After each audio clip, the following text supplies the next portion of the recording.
Bonjour à tous, c'est avec une grande joie que nous vous retrouvons ce dimanche matin sur le plateau de Sagesse Bouddhiste pour une émission que nous consacrons à un thème incontournable dans notre société actuelle, le dialogue interreligieux.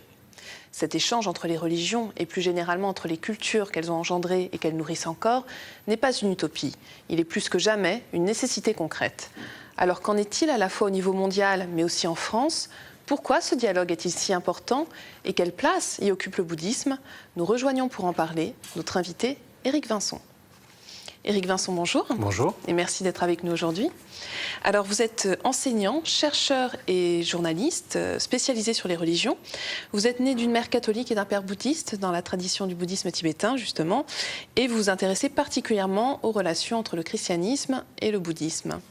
Alors, est-ce qu'on pourrait dire que c'est cette double appartenance qui, justement, vous a fait vous engager dans ce dialogue interreligieux, dans différents domaines d'ailleurs? Sans doute, parce qu'en fait, le dialogue interreligieux me traverse personnellement. J'ai grandi dedans, en quelque sorte, à travers cette famille double appartenante.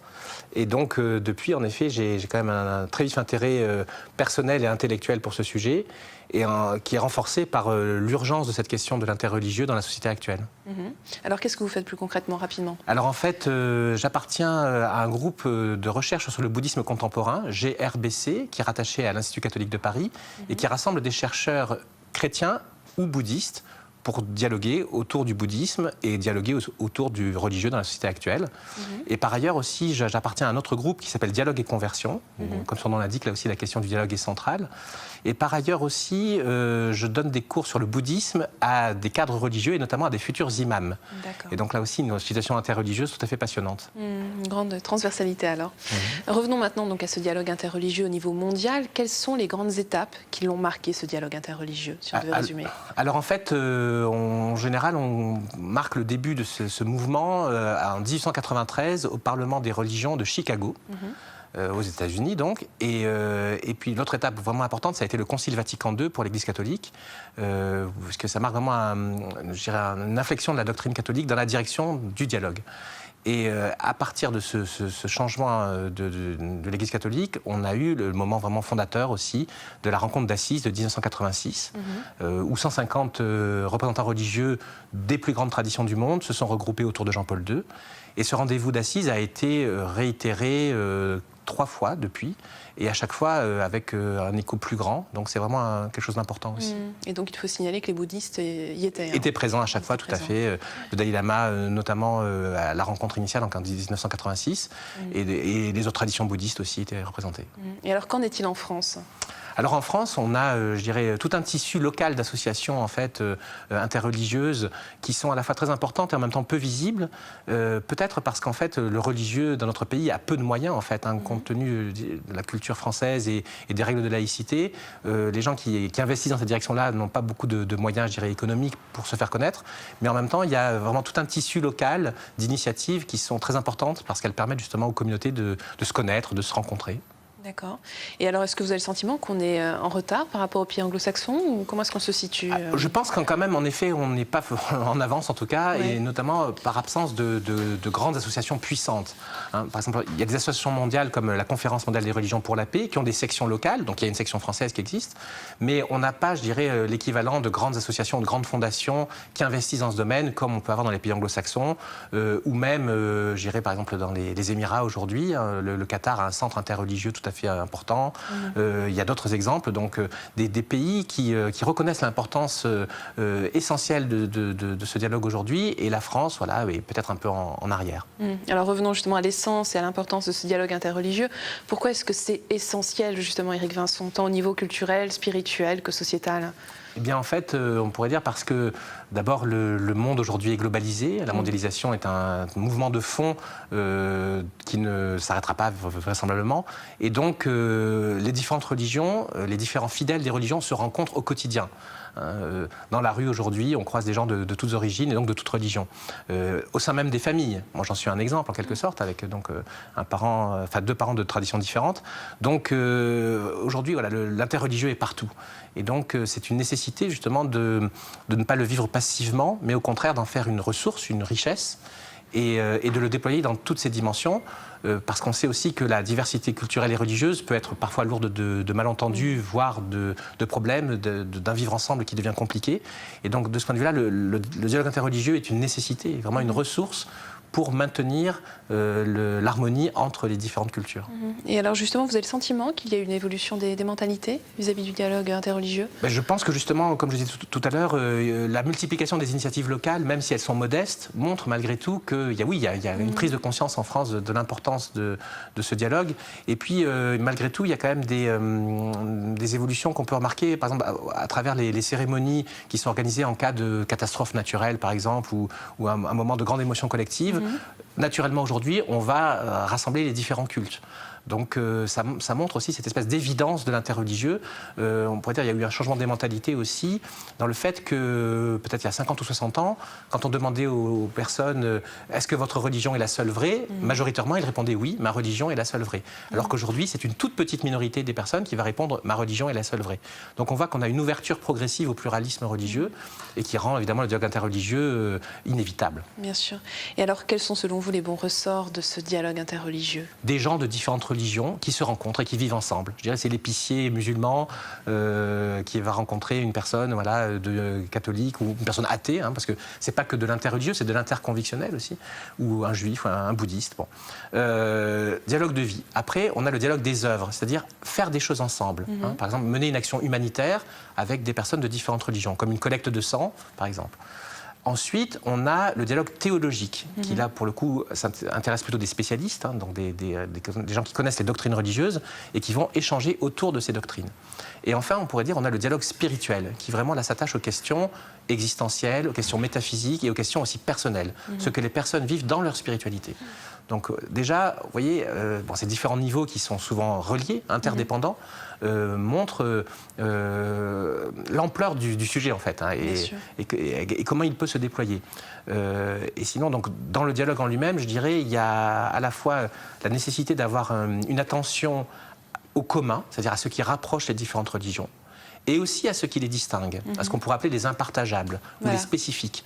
Donc admettre aussi qu'il y a des choses qu'on ne peut effectivement pas concevoir de la même manière. Bien sûr, parce que c'est l'un des dangers de l'interreligieux, ce serait justement de tout confondre, de tout mélanger, de noyer toutes les traditions dans un grand fourre-tout un peu insipide, alors qu'au contraire, je dirais, l'intérêt même de la rencontre, c'est la différence.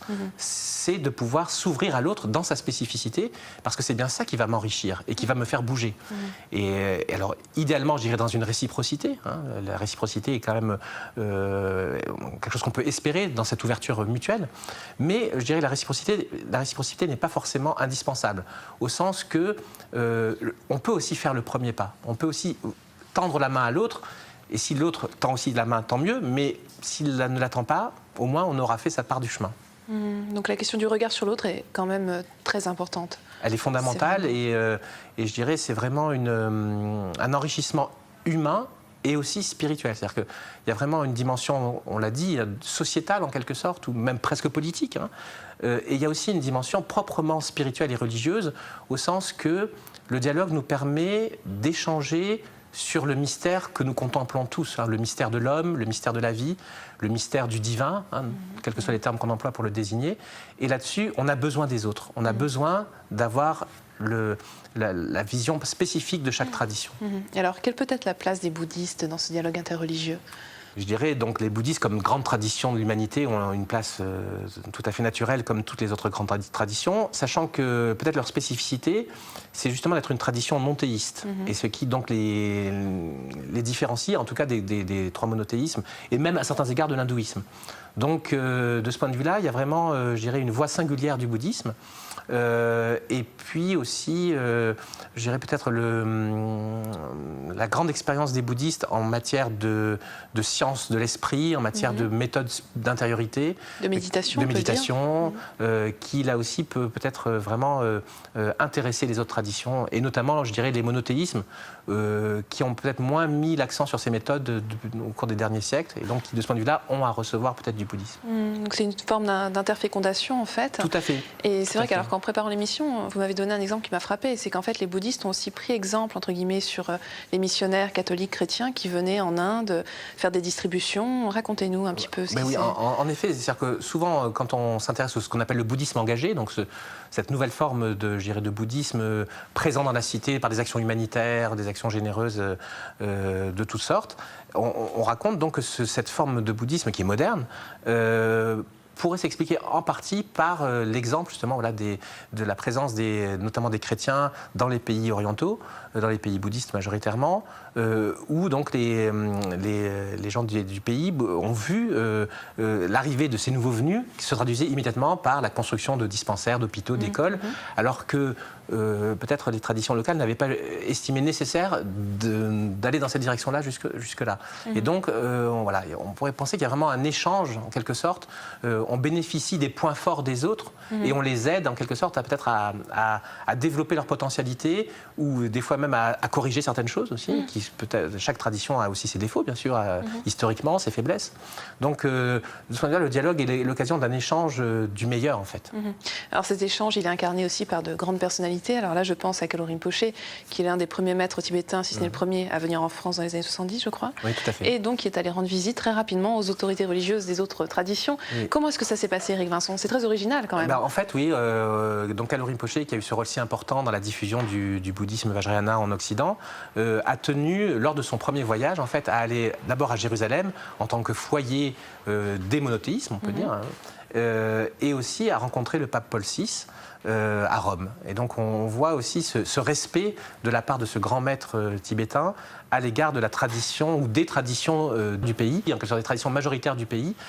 Et Khalor Rinpoche a insisté beaucoup aussi sur justement la valeur des autres traditions dans leur capacité au moins à favoriser une bonne renaissance et même à faire progresser les êtres dans la direction de l'éveil. Donc c'est vrai que c'est un exemple de ce point de vue-là et la plupart des lamas, des disciples que Khalor Rinpoche a formés ont cette sensibilité-là aussi, ont souvent, ici ou là, développé des activités interreligieuses par la suite. D'ailleurs, Sainte le Dalai Lama est le premier à signifier qu'il est important de le poursuivre. Alors bien sûr, on parlait de Khalor Rinpoche, mais le Dalai Lama, ô combien, lui-même, a toujours été très investi dans les activités de dialogue. On parlait d'assises tout à l'heure, mais aussi, je dirais, au-delà même de l'interreligieux, l'interconvictionnel, puisque le Dalai Lama, par exemple, discute avec les scientifiques beaucoup. Il discute avec des athées, il discute avec tout le monde, en fait. Et je pense qu'il incarne ces valeurs d'ouverture, de respect mutuel aux yeux du monde entier. Alors, rapidement, pour conclure, j'aimerais vous poser une question plus personnelle, car vous êtes enseignant, vous êtes confronté aux jeunes générations, justement. Est-ce que vous les sentez réceptifs à ce dialogue interreligieux et à l'urgence, justement, de l'enclencher, de le poursuivre? Tout à fait. Et je remarque, en effet, cette soif, en fait, de voir comment les autres perçoivent les choses et la fécondité que ça a en termes de croissance personnelle. Le fait de se mettre aussi à la place des autres, de changer de point de vue, en quelque sorte. Et puis, je prendrai justement l'exemple des cadres musulmans auxquels j'ai été confronté, qui ont un très grand intérêt, justement, par le fait qu'on les introduise à la vision, par exemple, hindoue ou bouddhiste, comme j'ai pu le faire dans le cadre de ces cours, et de faire du comparatisme aussi, c'est-à-dire de repérer ce qui est commun, ou ce qui peut sembler commun, ou proche en tout cas, et puis de repérer aussi, voilà, comme je disais tout à l'heure, les spécificités, les différences, mais qui sont autant de richesses et qui sont vraiment donc en quelque sorte notre trésor, le trésor de chacun qu'on a à partager dans le cadre du dialogue. Très bien. Écoutez, je vous remercie infiniment, Éric Vincent. Merci beaucoup. Et si vous souhaitez poursuivre cette réflexion, voici quelques ouvrages que nous vous suggérons. Tout d'abord, Religion en dialogue de Jean Moutapa, publié chez Albin Michel. Le Grand Larousse des religions, sous la direction d'Henri Tinck, un ouvrage très utile pour mieux comprendre les différentes religions du monde et saisir le fondement de leur culture. Et enfin, Sur la route spirituelle de Gilles Farcé, aux éditions du Relier, une réflexion approfondie sur la voie spirituelle. Vous pouvez revoir cette émission sur le site internet de France 2 en consultant plus.fr, rubrique France 2. Merci à tous de votre fidélité. Nous avons été très heureux de partager ce moment avec vous. Je vous souhaite une très, très belle semaine.